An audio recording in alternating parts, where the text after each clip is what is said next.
Hello again, and welcome to the 8th day of Realignment Christmas. And today we're going to do a pelvic list. This one can be a little tricky.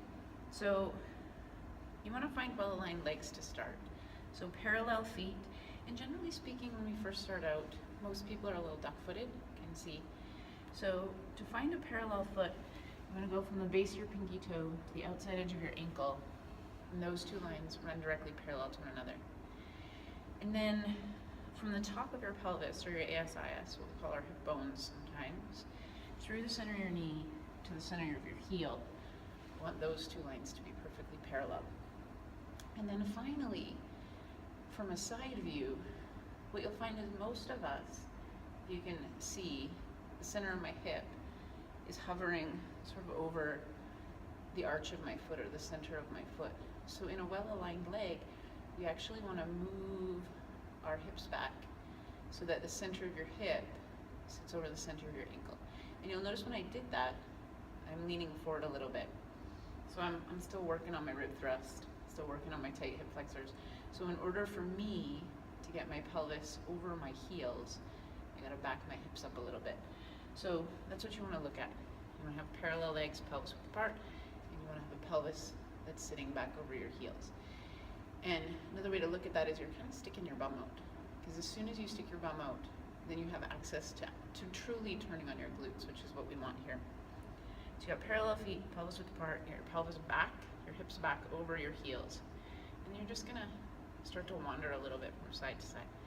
And as you wander from side to side, hopefully you notice your hips turn on. So the outside, the lateral side of your hips. You feel those muscles engaging. And then as you shift over, let's say here to the right, kind of feel the outside of the hip turn on. And you just push your pelvis down until, so you're pushing the right foot down until the left foot comes off.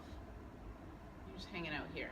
Lots of work in the ankle, lots of work in the foot, lots of work in the hip. You'll notice, so I'll just shift sides. So you shift over to the left. I didn't bend my knee. So it's not a balance like that. You're just pushing down, engaging the hip, and letting the opposite side of the pelvis lift up by pushing down the left side of the pelvis. Some of the things you're going to notice, if you do this in front of a mirror, you might notice, I don't know if you can see, on this side, it's getting better, but I have that little bit of a habit of the pelvis yawing out. So you'll see the pelvis twists. I'm going to try and keep everything square. You might notice your arms do something. I'm going to try and leave your arms relaxed. You might notice your shoulders twist. I'm trying to keep everything square to the front. We'll work up to maybe hanging out here for about a minute at a time on each side. You can practice this anywhere you are, any time of the day. Really helpful building hip strength.